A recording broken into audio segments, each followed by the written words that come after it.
संगत जी, आइए सत्संग की शुरुआत करते हैं और सत्संग के लिए इनवाइट करते हैं विवेक गुप्ता अंकल को। अंकल, आप प्लीज आए और गुरु जी का सत्संग शेयर करें। जय गुरु जी संगत। Thank you guru ji for blessing me to share my satsang. आज के शुभ दिन, आज नवरात्रे शुरू हुए हैं, आज सोमवार का दिन है और गुरु जी की महिमा है कि उन्होंने ये मौका दिया है मुझे आप सबसे अपना सत्संग शेयर करने के लिए। गुरु जी की ब्लेसिंग से सितंबर या अक्टूबर 1998 में आज मैं 24th एनिवर्सरी मना रहा हूँ गुरु जी के एसोसिएशन से। मेरे को इसलिए याद है कि सितंबर अक्टूबर 1998 में गुरु जी से ब्लेसिंग्स की शुरुआत हुई थी, क्योंकि दिसंबर 98 में मेरी सिस्टर की शादी हुई थी और उससे 2-3 महीने पहले हम गुरु जी के पास गए थे और उनसे ब्लेसिंग ली थी, जो मेरे ब्रदर इन लॉ है और मेरी सिस्टर की एसोसिएशन के बारे में। और उनकी ब्लेसिंग से वो उनकी शादी हुई थी और मेरी जर्नी गुरु जी की ब्लेसिंग से तब से शुरू हुई थी। बात फरवरी 1999 की है। मेरे पिताजी आर्मी में डॉक्टर और उस वक्त दिल्ली में थे, ब्रिगेडियर गुप्ता। तो डैडी गुरु जी के पास जाते थे, तो उन्होंने फरवरी 1999 में मेरे से बोला कि मैं गुरु जी के पास जा रहा हूँ, गुरु जी ने अंपायर स्टेट में बुलाया है। और वो समय जो था वो सुबह या दोपहर का था, क्योंकि सत्संग तब भी शाम को होते थे और सुबह दोपहर गुरु जी अपने अंपायर स्टेट में संगत को केस टू केस बेसिस में बुलाते थे। डैडी जब जा रहे थे तो उन्होंने जब मेरे से पूछा था तो मैंने कहा कि मैं भी चलना चाहूंगा, क्योंकि हम सब चाहते हैं कि ब्लेसिंग्स हमें मिले। और डैडी बड़े रिलीजियस पर्सन है और अगर वो जा रहे थे तो मेरे को ये लगा कि जरूर गुरु जी से ब्लेसिंग्स मिलेंगी उनको और उसमें मेरा भी कल्याण हो जाएगा। हम गए अंपायर स्टेट। गुरु जी वहां पे अपने मंदिर में बैठे हुए थे, कोई संगत नहीं थी, सिर्फ मैं और डैडी गए थे। डैडी ने उनके पांव छुए, उसके बाद मैंने भी उनके पांव छुए। जैसा कि हम जानते हैं कि गुरुजी पंजाबी में बोलते थे और हमें पंजाबी थोड़ी सी कम समझ में आती है, पर क्योंकि पंजाबी और हिंदी में ज्यादा अंतर नहीं है तो इसलिए वो जब बोलते थे तो हमें समझ में आ जाता था वो क्या कह रहे हैं। तो जब मैंने उनके पांव छुए तो गुरुजी ने पंजाबी में डैडी से बोला, ए कौन दा? तो डैडी ने कहा, गुरुजी ये मेरा बेटा है। तो गुरुजी का नेक्स्ट रिएक्शन था, brigadier Vaish the son in law. और मैं थोड़ा सरप्राइज हो गया कि उनको कैसे मालूम कि मेरे फादर इन लॉ का नाम ब्रिगेडियर वैश है। मेरे फादर इन लॉ तो कभी आए नहीं थे गुरुजी के मंदिर में उस वक्त तक। उस सरप्राइज ने मेरे दिमाग में वो मैसेज छोड़ दिया था, पर मेरे को लगा पता नहीं कुछ होगा। आज जब मैं उस बात को सोचता हूं तो मैं देखता हूं ऐसी काफी संगत है जिनका इस टाइप से गुरुजी ने मैसेज दिया था कि वो अपने संगत को पहले से ही जानते हैं, भले ही संगत पहली बार उनसे जुड़ रही हो, पर गुरुजी अपनी संगत को पहले से ही जानते हैं। खैर आगे बढ़े तो डैडी ने बताया कि गुरुजी ने पूछा क्या प्रॉब्लम है, तो डैडी ने बताया कि भाई मेरे स्किन प्रॉब्लम है, ये रैशेस निकलते हैं। डैडी खुद एक डॉक्टर है एंड सुपर स्पेशलिस्ट है, पर उनको एक स्किन प्रॉब्लम थी, जो स्किन में रैशेस निकल आते थे जब भी सन में बाहर निकलते थे। और आप सबको मालूम होगा कि दिल्ली की गर्मी और कांग्रेस ग्रास से स्किन एलर्जी काफी हो जाती है। डैडी तब जब 99 में मिले थे तब 10 साल हो गए थे अंदाज से इस मेडिकल प्रॉब्लम से, स्किन रैशेस से, और साल में कम से कम 10 महीने उनको ये रैशेस रहता था। तो 10 साल से 10 महीने स्किन रैशेस से वो सफर कर रहे थे। उन्होंने एलोपैथी, होम्योपैथी, आयुर्वेदिक सब तरीके के ट्रीटमेंट उन्होंने कर लिए थे, पर कोई उनको असर नहीं कर रहा था, जबकि वो खुद एक सुपर स्पेशलिस्ट डॉक्टर है, वो खुद मेडिकल को समझते हैं, पर फिर भी ये चीज उनको हेल्प नहीं कर रही थी। तो गुरुजी ने अपना ट्रीटमेंट शुरू किया। जैसे कि हम जानते हैं कि गुरुजी ने उस वक्त भी कहा था कि अगली बार जब आए तो एक कॉपर वेसल लेके आना। तो अगली बार जब हम गए, कॉपर का लोटा लेके गए थे, गुरुजी ने उस कॉपर के लोटे को ब्लेसिंग दिया, और जो तरीका था ट्रीटमेंट का बड़ा सिंपल था कि उसमें पानी भर के अपने बिस्तर के साइड में रखना है।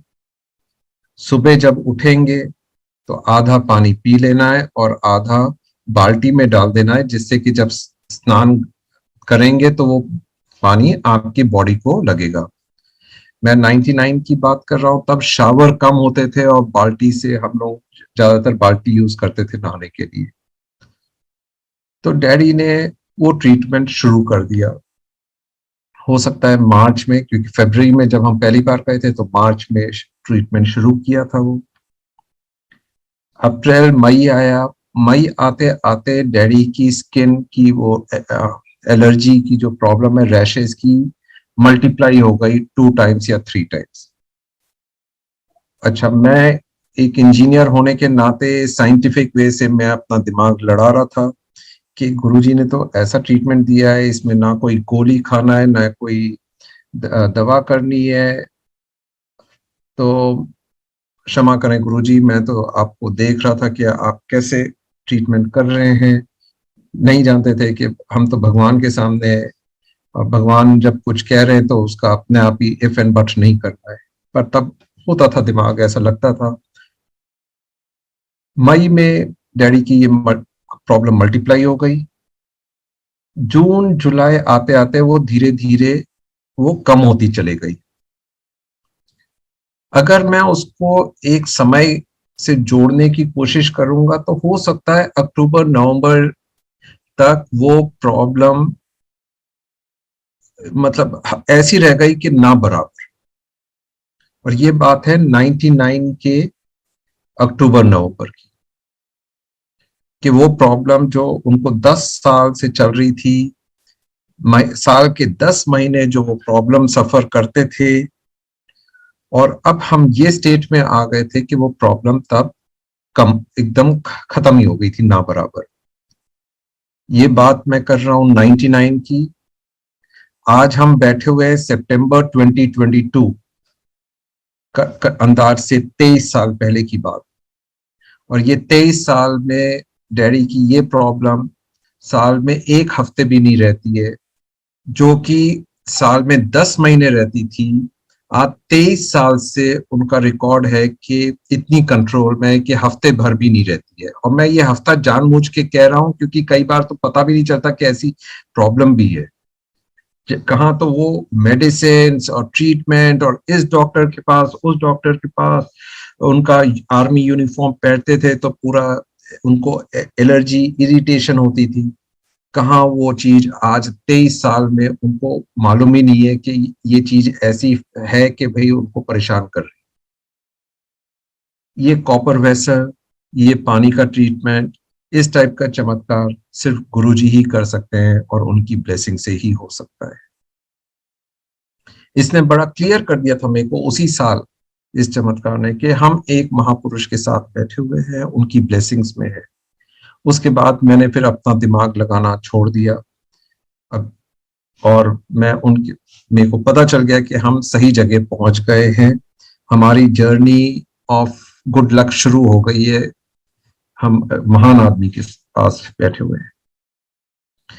मैं फिर ये भी कहना चाहूंगा कि तब भी हमें नहीं मालूम था हम भगवान के साथ बैठे हुए।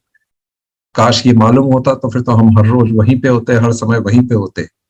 हमें ये मालूम था हम महान पुरुष के साथ हैं। डैडी ने उस ट्रीटमेंट के बाद वो प्रॉब्लम खत्म हो गई। 2000 में डैड रिटायर हो गए और हम लोग सब नोएडा आ गए।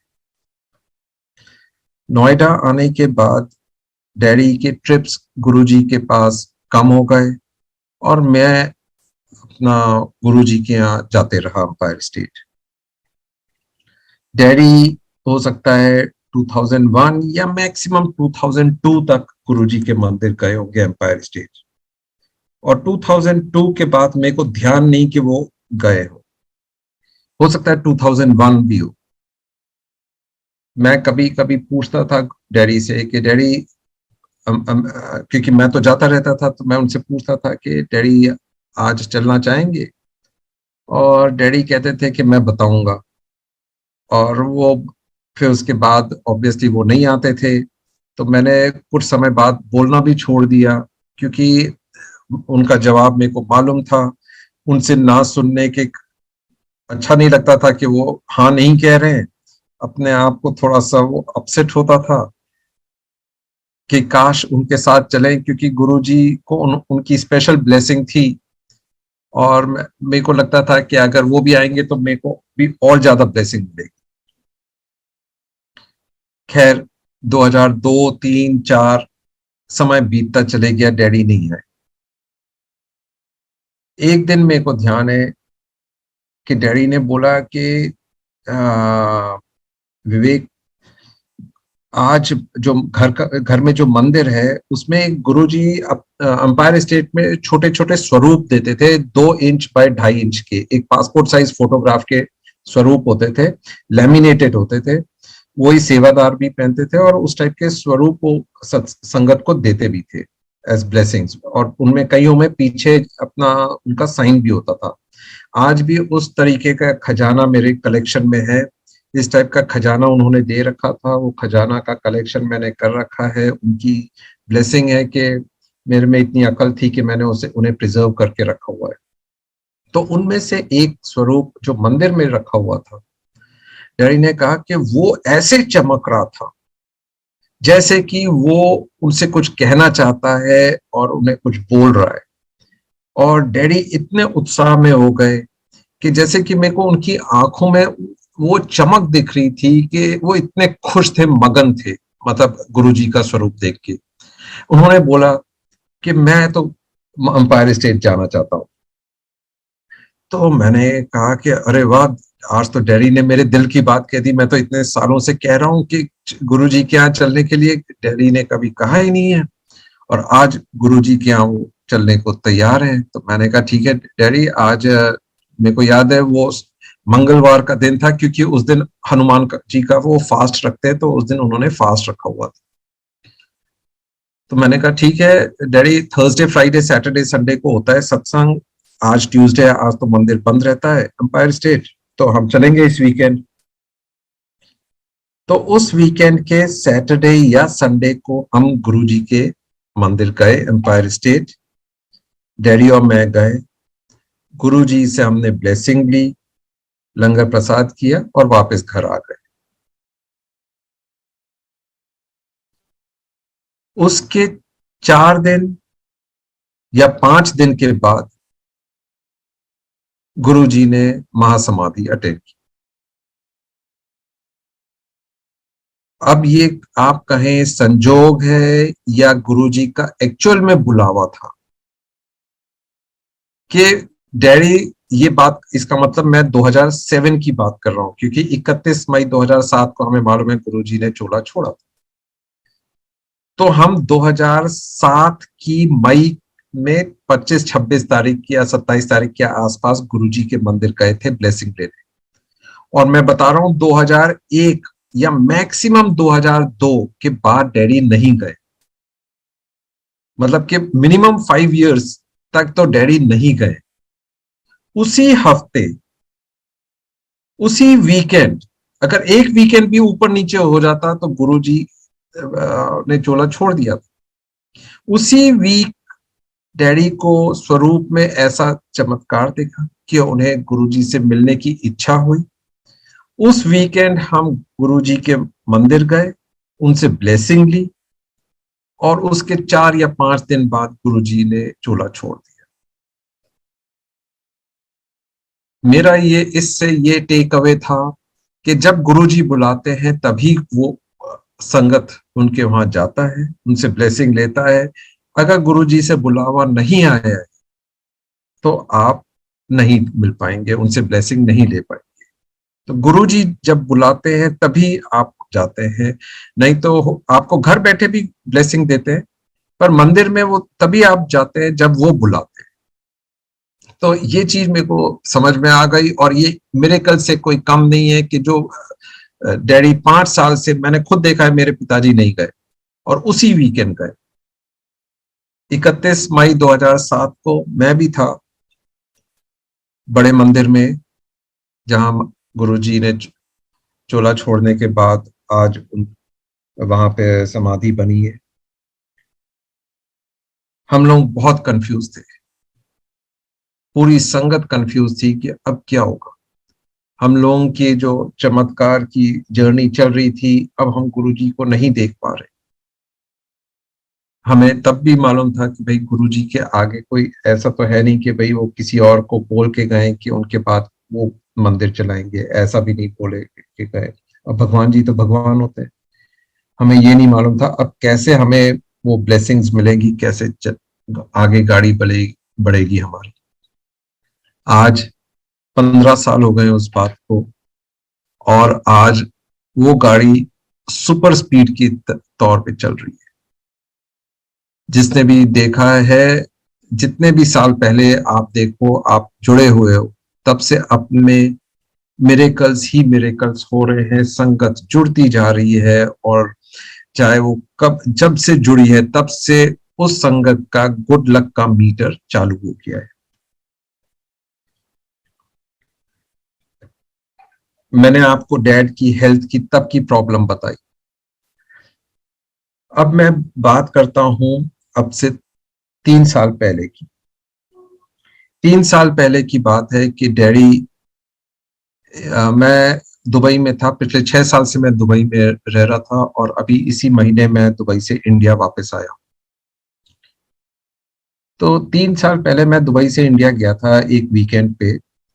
तो मैंने अपने ड्राइवर से पूछा साहब कहाँ है, तो उन्होंने बताया साहब डॉक्टर के पास गए, आर्मी हॉस्पिटल। मैंने कहा ठीक है। जब डैडी वापस आए तो मैंने उनसे पूछा क्या क्या हो गया। तो उन्होंने बताया कि मेरे दांत में प्रॉब्लम थी और मेरी आंखों में थोड़ा देखने में थोड़ा सा प्रॉब्लम आ रही है। जब पेशेंट्स आते हैं तो मैं उनकी प्रेस्क्रिप्शन लिखने में मेरे को थोड़ा सा परेशानी होती है। ठीक है। शाम होते होते वो आंखों की परेशानी इतनी बढ़ गई कि डैडी को अब 5 फीट की डिस्टेंस में भी नजर नहीं आ रहा था। मतलब उनको इतना आइज प्रॉब्लम हो गया। अब उन्होंने इमीडिएटली वो आर्मी डॉक्टर को फोन किया। वो डॉक्टर ने कहा सर ऐसा है, सैटरडे संडे तो बंद रहता है, आपको मालूम है, हॉस्पिटल मंडे मॉर्निंग को मैं सबसे पहले आपको ट्रीटमेंट करूंगा। ठीक है। पर डैडी से शांति से नहीं रह रहे थे क्योंकि उनको परेशानी इतनी बढ़ गई थी। तो हमने फोन कॉल यहाँ वहाँ किए, और एक डॉक्टर हमें मिल गई जो एक बड़ी फेमस आइस हॉस्पिटल का चेन है, क्लिनिक चेन है दिल्ली में। वहां पे वो काम करती थी, और उससे अपॉइंटमेंट लिया और अगले दिन सैटरडे मॉर्निंग ही उसको दिखाने चले गए। उसने आंखों में ट्रीटमेंट देखा और कहा कि अंकल आपकी आई में जो है एक छोटा सा गैप है, वो गैप जो है उसको फिक्स करने के लिए हमें एक प्रोसीजर करना पड़ेगा, और उसके बाद आपका सब ठीक हो जाएगा। अब ये प्रोसीजर मतलब ऑपरेशन करना पड़ेगा। डैडी की एज 80 टच कर रही थी। तो डैडी ने बोला ठीक है, खुद डॉक्टर है, पर अब कोई भी आदमी उस एज में आके अगर आंख जैसी सेंसिटिव चीज में अगर ऑपरेशन हो, खुदा ना खास्ता कुछ गलत हो जाए, तो फिर थोड़ा सा एंजाइटी और नर्वसनेस तो होता ही। तो डैडी ने सेकेंड ओपिनियन के लिए एक और डॉक्टर से कांटेक्ट हुआ, और बड़ा फेमस हॉस्पिटल है दिल्ली का। वहां पे उस डॉक्टर के पास गए, उस डॉक्टर ने देखा और उसने कहा अंकल ऐसा है कि आपकी आईज में गैप है, उसमें एक प्रोसीजर करना पड़ेगा और वो प्रोसीजर के बाद आपकी आईज ठीक हो जाएगी, आपको कोई परेशानी नहीं होगी। मतलब जो सेकंड डॉक्टर का ओपिनियन था वो फर्स्ट डॉक्टर से मैचिंग था। सेकंड डॉक्टर ने फिर उस डैडी का बोला ऐसा है आप अंकल 1 महीने बाद आइए, तब तक इसको थोड़ा सा सॉफ्ट हो जाने दीजिए आईज को और तब हम प्रोसीजर करेंगे। डैडी 1 महीने बाद गए उसके पास और जो वो गैप था वो अब गैप आधा रह गया था। तो उसने कहा अंकल ऐसा है आपका गैप जो था वो मैं देख रही हूँ आज जब मैंने स्कैनिंग की है आईज में, वो जितनी पहले थी उसकी आधी रह गई। ऐसा करते हैं थोड़ा सा और समय देते हैं, आप 1 महीने बाद फिर से आइए। ठीक है, डैडी घर गए, एंजाइटी रहती थी और मैंने उन्हें सीधे बोल रखा था कि डैड आप, गुरुजी ने एक जैसे मैंने बताया कि खजाना दे रखा था, ऐसे खजाने की मेरे पास काफी कलेक्शन है गुरुजी की। तो एक बड़ा सा स्वरूप था जिसमें उन्होंने ब्लेसिंग्स और अपने साइन के साथ दिया हुआ था। तो वो स्वरूप डैडी के आंखों की अपने कमरे से उनको दिखता था। तो मैंने उन्हें कह रखा था कि आप गुरुजी का स्वरूप देखते रहो और मंत्र जाप करते रहो। आपको तो गुरुजी ने इतनी ब्लेसिंग दे रखी है, आप बस आपने उनको अपने अंदर समा लेना है और मंत्र जाप करना है, आपने चिंता ही नहीं करनी। दूसरा महीना खत्म हुआ, दूसरे महीने के बाद फिर जब डैडी वो डॉक्टर के पास गए, वो डॉक्टर ने देखा और उसने कहा अंकल ये तो और हीलिंग हो गई है, 10% रह गई है, जो आपका गैप था आधे के बाद अब तो 10% रह गई है।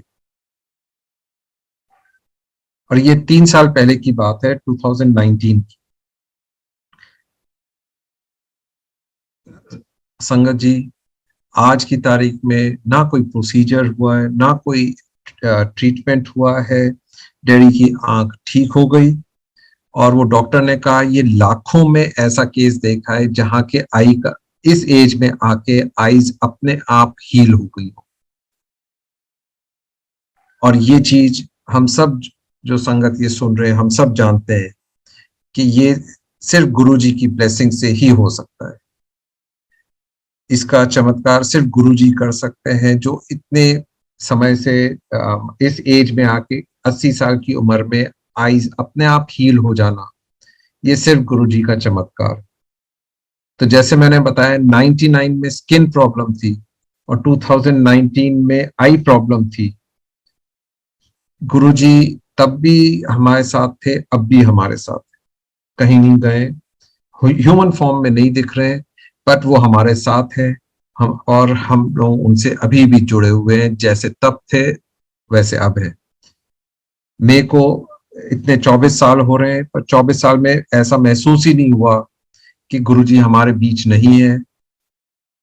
वो 2007 में भले ही ऐसा लगा हो कि ऐसा वो नहीं है, पर उसके बाद मेरे को आज तक कभी नहीं लगा। कई और चमत्कार हैं डैडी के जो मैं अगर बोलते रहूं तो फिर तो काफी है, पर अभी मैं कुछ अपने ही शेयर करता हूं।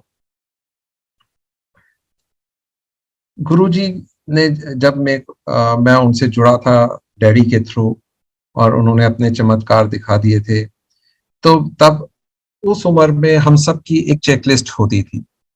हम कहते हैं मांगो नहीं मन्नो, पर उस समय मैं थोड़ा यंग था, मेरी चेकलिस्ट थी। मैं तो साफ कहूंगा कि गुरुजी जानते हैं मेरी चेकलिस्ट थी।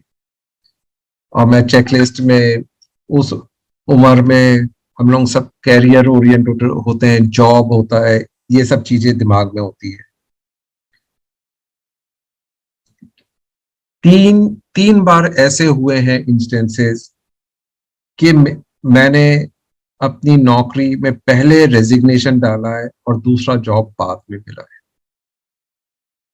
ये सब रिस्क लेने की कि आप और मैं सब टॉप कंपनियों में काम किया है, जैसे IBM, डिलॉयट, फिडेलिटी, सब टॉप कंपनियों में गुरुजी ने नौकरियां दिलाई हैं। अच्छे अच्छे लेवल में काम करवाया है। और ये हिम्मत सिर्फ गुरुजी ही दे सकते हैं। कुछ सिचुएशंस ऐसी बन जाती थी कि मैं रिजाइन कर देता था और मैं फिर कहता था गुरुजी अब आपने अगली नौकरी दिखानी है, उसके बाद आप ही ने बताना है कि आगे मैं कैसे क्या करूं, मैं आप पे छोड़ता हूं। और गुरुजी अपने आप ही मार्गदर्शन दे देते थे। और ऐसी ऐसी नौकरियां जैसे मैंने बताया है, और हर नौकरी का इतना पॉजिटिविटी होता था, कहीं family life work life balance होता था, कहीं पे जूम अप कर जाते थे, कहीं मीडिया में सब जगह थे, कहीं पे एशिया पैसिफिक रोल होता था, कहीं ग्लोबल रोल होता था, सब टॉप कंपनियों में। ये जी की मेहर थी। गुरु जी की मेहर हेल्थ में मैंने बताई, गुरु जी की मेहर मैंने बताई कैसे वो उन्होंने करियर प्रोग्रेशन में मेरे को किया है। जो 24 साल का जो मेरा उनसे ब्लेसिंग हुआ है, अगर कोई मेरे से पूछता है कि आपने ये बताना है कि इस 24 साल में आपका क्या मैसेज है या क्या आप कुछ कहना चाहते हैं, तो मैं इस बात को 3 चीजों में समराइज करता हूं।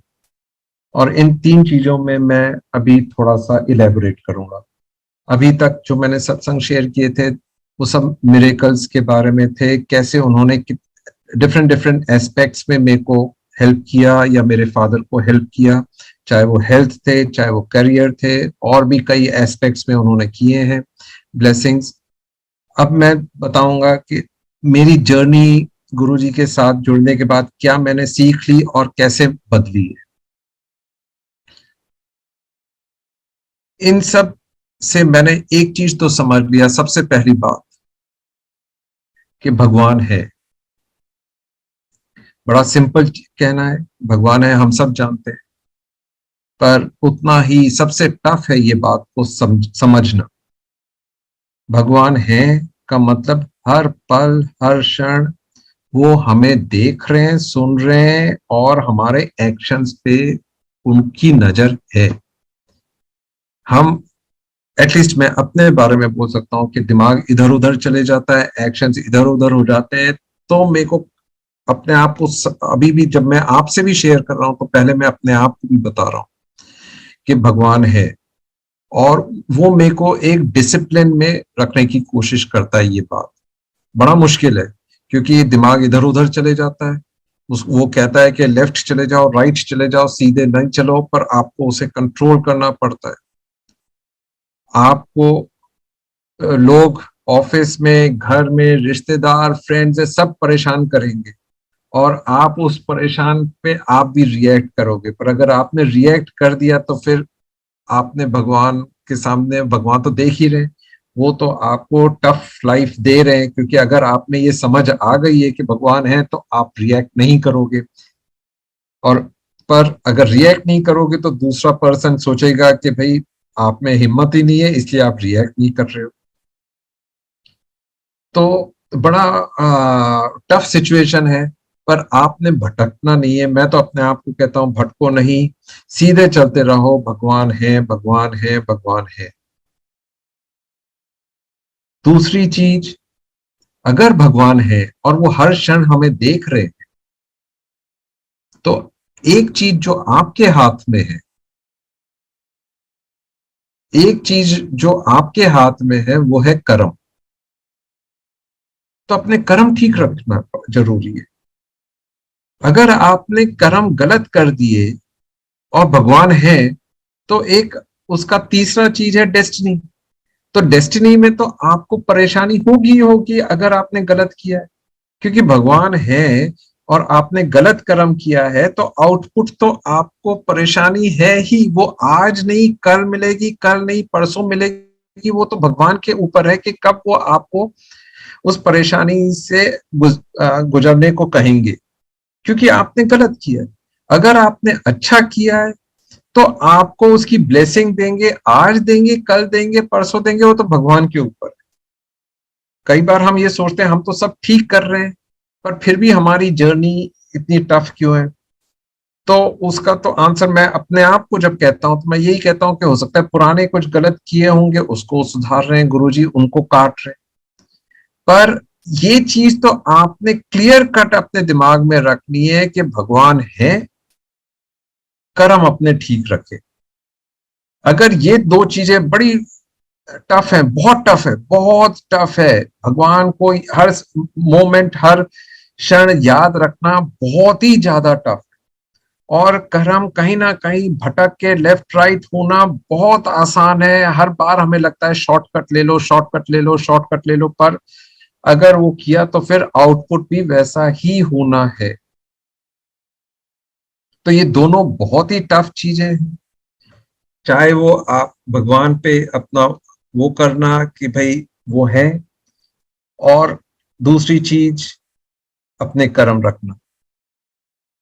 तो ये तीन चीजें मैंने अपनी जर्नी में गुरुजी से सीखी है कि पहली बात भगवान है, दूसरी चीज कर्म अपने ठीक रखें, आपको फल ठीक मिलेगा। कब मिलेगा वो उन पे छोड़ दें, वो उनकी इच्छा है। इसी को मैं एक और एंगल से देखने के लिए मैंने जो रिसेंटली ऑब्जर्व किया, और मैंने कभी कुछ सत्संग में शेयर भी किया, कि हम दो तरह के बीइंग्स हैं। एक है ह्यूमन बीइंग, एक है स्पिरिचुअल बीइंग। ह्यूमन बीइंग वो है जो कि कोई हमें परेशान करता है तो हम दूसरे को परेशान कर देते हैं। हम मोह माया के जाल में फंसे रहते हैं, जो कि जरूरी है, पर उसके बारे में उसको देखते हुए कभी कभी हम डिसीजंस जानते हुए कि ये गलत है, पर हमें लगता है कि नहीं, पर ये पैसा भी जरूरी है, ये भी जरूरी है, तो हम वो गलत डिसीजंस ले लेते हैं।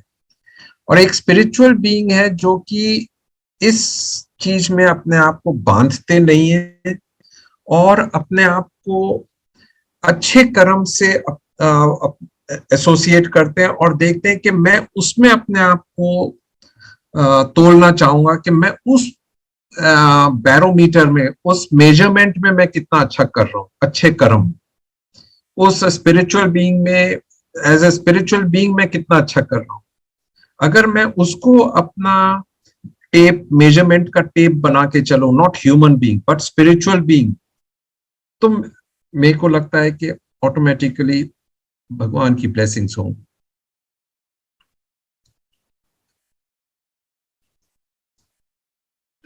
ये चीज जो है, ये मैंने इस ऐसे भी सीखी कि कभी कभी दिमाग में कुछ गलत आइडियाज आ जाते थे कि अरे किसी ने परेशान कर दिया, मैं भी उसको परेशान कर देता हूं, पर मैंने कंट्रोल करने की कोशिश की है। क्या मैं 100% सक्सेसफुल हूं? नहीं, अभी भी बहुत रूम है इम्प्रूवमेंट का, पर फिर भी कोशिश जारी रहती है। अपने आप को समझाता हूँ, सिखाता हूँ कि भाई सही रास्ते पे चलते रहो, क्योंकि ब्लेसिंग तो मिलनी ही है। इस साल मेरी मदर इन लॉ की डेथ हुई थी, और मैं एक सिचुएशन में था कि मैं क्या एक्शन। इंडिया में फैमिली का ध्यान रखना था, और वो डिसीजन लिया कि इंडिया चलेंगे, उनका ध्यान रखेंगे। मैंने रेजिग्नेशन डाल दिया बिना जॉब के, और गुरुजी की ब्लेसिंग, वो रेजिग्नेशन के 3 हफ्ते बाद ही मेरे को जॉब मिल गया। ये चमत्कार है। और मैं बहुत सीनियर पोजीशन में हूँ, और सीनियर पोजीशन में आज की तारीख में हम सबको मालूम है कि जॉब्स नहीं मिलते, बड़ी मुश्किल से मिलते हैं। पर ये तो गुरुजी की मेहर है कि आप अगर अच्छे कर्म कर रहे हैं, अच्छी चीजें कर रहे हैं, तो उन पे छोड़ दो। आप अपना कर्म करते चलो, फल की इच्छा उन पे छोड़ दो, फल अपने आप ही वो देंगे। और ये चीज जितना हम अपने आप को बताएंगे, अपने आप को सुधारेंगे, उतनी हमारी लाइफ इजी हो जाएगी, सिंपल हो जाएगी, और कठिनाइयां अपने आप ही दूर हो जाएंगी। गुरुजी बीच बीच में टेस्ट भी करते रहेंगे। ये नहीं कि हमारी लाइफ एक सिंपल ऊपर की तरफ ही चलती जाएगी, नहीं, ऊपर जाएगी फिर नीचे आएगी, फिर ऊपर जाएगी फिर नीचे आएगी। हो सकता है ज्यादातर बार नीचे हो और ऊपर कम हो, पर डेफिनेटली ये दो चीजें तो कोई नहीं, हम सब जो जुड़े हुए हैं गुरुजी से ये सब मानेंगे कि पहली बात भगवान है और कर्म ठीक रखने। ये दो चीजों पे तो कोई, मेरे को लगता नहीं कि कोई भी संगत इस बात से वो अपने आप को अलग करेगी कि नहीं ये चीजें गलत है। और ये दो चीजें बड़ी टफ है। इस चीज को मैं अपने आप को दिन में 10 बार 20 बार समझाता रहता हूँ। और उसके कारण एक समय था जब एंग्री यंग मैन टाइप होता था मैं, और आज अपने आप को उस उतने से उस लेवल से कम हुआ हूं। कितना कम हुआ हूं ये दूसरे लोग ही कह सकते हैं, पर अपनी ओर से कोशिश करता हूं कि और कम कम कम अपने आप को चैलेंज देता रहता हूं कि और कितना अपने आप को इम्प्रूव कर सकूं।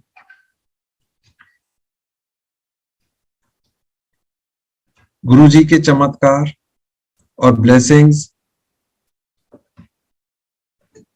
एक दो और दिमाग में आ रहे हैं, वैसे तो हैं बहुत सारे। अभी डैडी और मम्मी जा रहे थे हांगकांग और जापान घूमने के लिए। डैडी नोएडा से निकले, दिल्ली एयरपोर्ट पहुंचे। एयरपोर्ट पहुंचते ही उनको अचानक थोड़ा सा अटैक सा हुआ और उन्हें वो फेंट हो गए। इमीडिएटली उनको मैंने पानी पिलाया और वो जा रहे थे घूमने अपने दोस्तों के साथ, पूरा उनका ग्रुप जा रहा था। ये 4-4.5 साल पहले की बात। और चांस की बात है उसी दिन वो लोग हांगकांग जापान जा रहे थे और मैं उसी दिन उसी रात आधा एक घंटे की फ्लाइट डिफरेंस, जहां मेरी फ्लाइट उनके बाद थी, दुबई की थी। तो हम लोग साथ ही, मतलब कोइंसिडेंस कह लो या अगेन गुरुजी की मेहर कह लो कि उसी दिन मेरी भी फ्लाइट थी। मैं दुबई आ रहा था, वो लोग हांगकांग जापान जा रहे थे। अब डैडी जब ऐसे फेंट हो गए और उन्हें मतलब डिहाइड्रेशन टाइप हो रहा था, तो इमीडिएटली मैंने डैडी को कहा, वो गुरुजी का स्वरूप जिसमें गुरुजी के साइन वाला था, मैंने उनकी जेब में पॉकेट में कोट में ऊपर रख दिया। मैंने कहा डैड इसको बस पकड़ के चलो, आपको कुछ नहीं हुआ। वो फ्लाइट कैंसिल कर रहे थे, वो और मम्मी वापस आ रहे थे। डैडी की हालत देखते हुए, वो एज में भी 78 थे उस वक्त, ये मैं बात कर रहा हूँ 2018 की, 78-79 थे। इस एज में हांगकांग जापान में कहीं कुछ हो गया, वो क्रूज में जा रहे थे, घूमने जा रहे थे, कहीं कुछ हो जाता तो फिर वहां पे हमारा कोई सपोर्ट मैकेनिज्म भी नहीं था। और उनके सब जो फ्रेंड्स भी थे वो सब सीनियर सिटीजन्स थे। मैंने कहा आप स्वरूप को पकड़ के रखो और उनका मंत्र जाप करते रहो और आगे उन पे छोड़ दो। तो उन्होंने जहां कैंसिल कर रहे थे, उन्होंने फिर अपने आप को इनरोल किया, अंदर गए, उनको खूब पानी पिलाया, उनको मेडिसिन दिया। एयरपोर्ट के अंदर मेडिसिन शॉप होती है, उन्हें चाहिए थी मेडिसिन, वो सब दिया। वो लोग हांगकांग निकल गए, मैं दुबई निकल गया। और उसके बाद उनका पूरा ट्रिप सब अच्छे से हुआ, सब घूम घाम के एकदम ऐसे टूर करके आए जैसे कि उन्हें कुछ हुआ ही नहीं था। कहाँ तो वो फेंट हो गए, कहाँ उनको वो अटैक सा हो गया, कहाँ वो वापस घर आ रहे थे, और कहाँ वो पूरा घूम फिर के सब कुछ होके आ गए। अभी 2 साल पहले की बात है, घर में डैडी की एक अंगूठी थी, थोड़ी ज्यादा एक्सपेंसिव थी, डायमंड की। और वो सो के सुबह उठे और उन्हें अंगूठी दिख नहीं रही। पूरा कमरा, बिस्तर बिस्तर सब जगह देख लिया, नहीं दिखी। अब डैडी का टेंशन, उस उम्र में जहां 80 प्लस हो जाओ तो छोटा सा अगर हमारे तो 100 रुपए भी निकलते हैं तो हम लोगों को अपसेट हो जाते हैं। और ये तो थोड़ी एक्सपेंसिव रिंग थी, तो डैडी का तो पूरा मेरे को दिख रहा था कि वो एंजाइटी से वो परेशान थे। मैंने फिर वही डैडी को रिमाइंड किया कि डैडी वो देखो, वो स्वरूप है जो गुरुजी ने दिया था, वो स्वरूप में आप देखते रहो और उसमें और मंत्र जाप करते रहो, अपने आप गुरुजी ने सब ठीक कर देना। अब कहना आसान है, पर आदमी जो परेशान होता है वो उसका दिमाग लेफ्ट राइट घूमता रहता है। गुरुजी पे फोकस कर रहे थे पर दिमाग तो कह रहा है पता नहीं गुम हो गया, कोई चोरी कर गया, कहीं पानी में गिर गया, कहीं बह गया, कहीं बाहर कहीं गिर गया। दिमाग में सब तरीके की चीजें आती हैं। डैडी ने मंत्र जाप किया, गुरुजी का स्वरूप को पे अपना मगन लगाया, पर उससे कोई फर्क नहीं पड़ा, वो चीज नहीं मिली। 2 दिन बाद जब मैंने उनसे, उन्होंने कंटिन्यूअसली 2 दिन ऐसे खूब किया, बोले मैं तो खूब कर रहा हूं। 2 दिन बाद ऑटोमेटिकली उनको अंगूठी भी मिल गई, वो डायमंड भी मिल गया, सब कुछ मिल गया। घर के अंदर एक कोने में ऐसे मिला जैसे कि वहां पे नाली के पास ऐसे में पड़े हुए मिला, जिसको मतलब कोई बाथरूम में जो कि कभी कोई सोच ही नहीं सकता।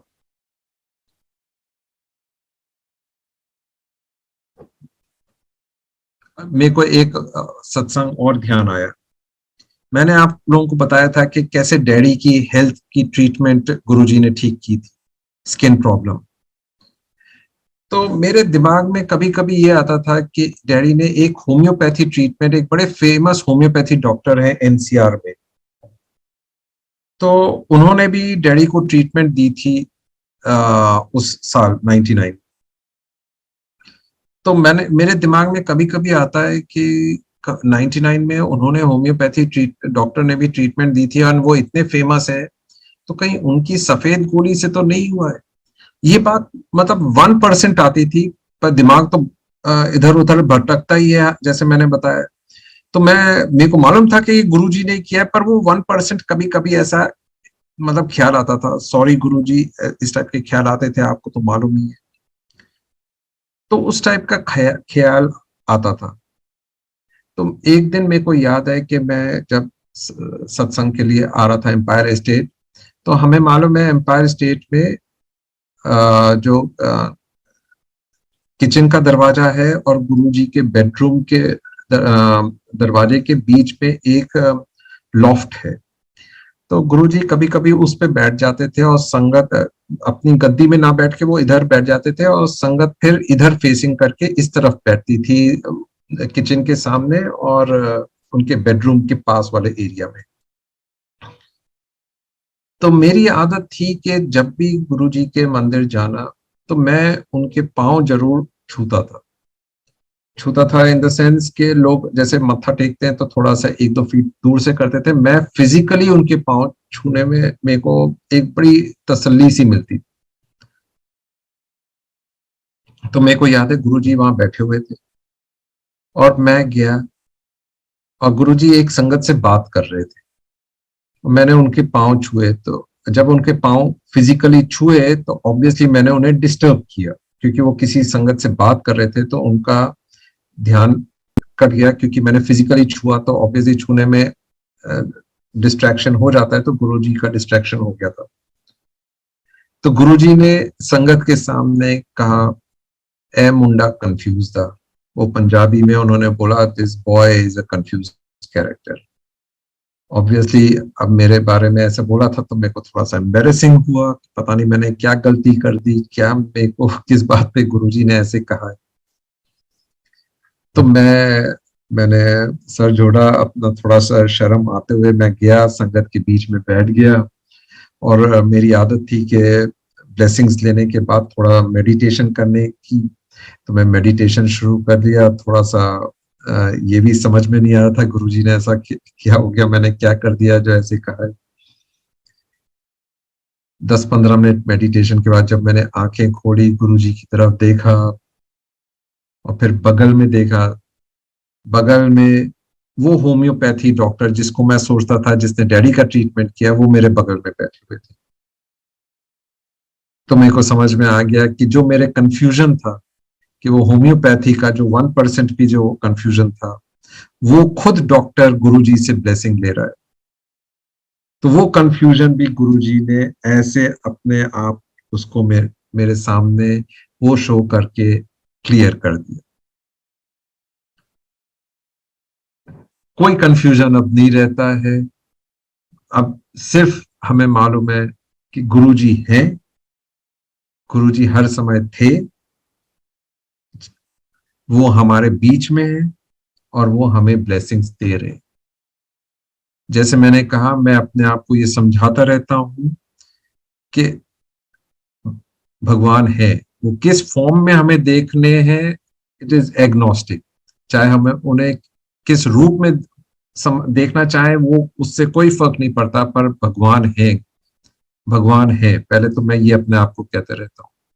और दूसरी चीज कि अगर वो है तो भाई अपने कर्म, चाहे कोई कितना परेशान करे, कितना आपको गलत करे, कितना आपके ऊपर परेशानी के बादल वो लाने की कोशिश करे, पर अपने कर्म नहीं गलत कर दे। ऑटोमेटिकली अगर ये दो चीजें हम फॉलो करेंगे तो फिर आउटपुट अच्छा होना ही है। आज होगा, कल होगा, परसों होगा, ये तो गुरुजी पे छोड़ना पड़ेगा। ये हम सब चाहते हैं कि भाई इमीडिएटली हो जाए, पर वो ऑब्वियसली वो डिसीजन हमारे हाथ में नहीं है, वो तो भगवान के हाथ में। पर डेफिनेटली हमारे हाथ में जो है वो सिर्फ एक चीज है कि कर्म, वो चीज हमारे हाथ में।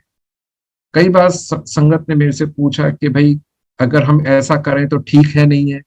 मैंने कहा इसकी कोई किताब नहीं है जो ये कहती हो कि डूज एंड डोंट्स। भगवान ने कोई डूज एंड डोंट्स की बुक बना के कोई मतलब हमारे हैं ग्रंथ हैं, हमारी वो रिलीजियस बुक्स हैं, पर जो बेस्ट बुक जो मेरे को समझ में आती है, जो मेरे को समझ में आती है, वो है कि भगवान ने हम सबको दिमाग दिया है। वो दिमाग से बड़ी किताब कोई है ही नहीं। उस दिमाग में हमें सब मालूम होता है। भगवान ने इतनी अकल हमें दे रखी है, क्या चीज ठीक है, क्या चीज नहीं ठीक है। उस किताब से मतलब वो किताब में सब लिखा हुआ है। अगर हम अपना दिमाग लगाएं तो हमें सबके जवाब मिल जाते हैं। तो अगर हम अपने कर्म ठीक रखें, ऑटोमेटिकली भगवान की ब्लेसिंग्स आनी ही है। उसमें मेरा जो तजुर्बा है कि ये चीज होनी है। उनकी ब्लेसिंग से आज मेरी विश लिस्ट, जो एक हम सब की एक विश लिस्ट होती है, वो विश लिस्ट खत्म हो गई। अब जो भी मेरे को मिल रहा है, जो भी वो चीजें हो रही है, मेरे को लग रहा है ये सब मैं बोनस में, भगवान जी गुरु जी मेरे को बोनस दे रहे हैं। ये सब बोनस है, क्योंकि जो मेरी विश लिस्ट थी वो तो विश लिस्ट खत्म उन्होंने कर दी है। अब मेरे पास कोई वो चेक लिस्ट के नहीं है। अब तो बस मैं, अगर मेरी विश लिस्ट है तो एक ही है जो हर जगह गुरुजी लिखते हैं, ब्लेसिंग्स ऑलवेज। मेरे को तो बस मेरी विश लिस्ट में वो ही चीज रह गई है कि गुरुजी मेरे को ब्लेसिंग्स अपनी देते रहे, बस। That is my wish list. Now it is a one item wish list which is blessings from Guruji. Blessings always जो लिखते हैं, बस मेरे को वो चाहिए और कुछ नहीं चाहिए। With this, I would like to thank Guruji. Guruji, Shukrana on this auspicious day of starting of Navratra and Monday, allowing me to share my satsang with all the Sangat, and for all the blessings you have been giving me. Jai Guruji, Shukrana Guruji.